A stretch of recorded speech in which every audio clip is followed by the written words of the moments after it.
I'll think of a variable as a bucket where I can store one item. When it gets created, this bucket needs a name. I'll call my bucket fruit and store inside an apple, which is the value.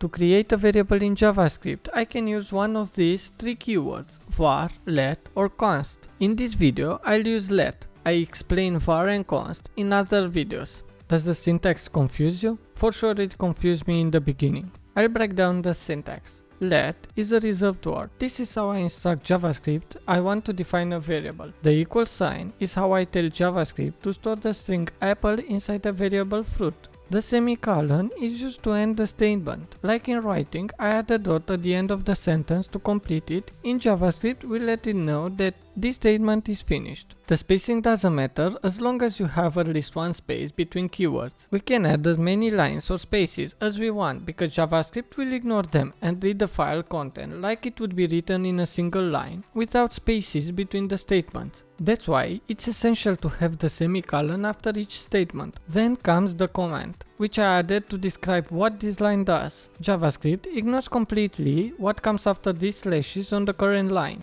In programming, the variable is called variable because we can change its value at any time. In the next line, I assign another string strawberry, and after some logic, I assign blueberry. Console logging at the end is printing the latest assigned value, which is blueberry. I love blueberries. In the next video next week, we'll dive into the naming conventions of variables in JavaScript. So subscribe and press the bell icon to stay updated.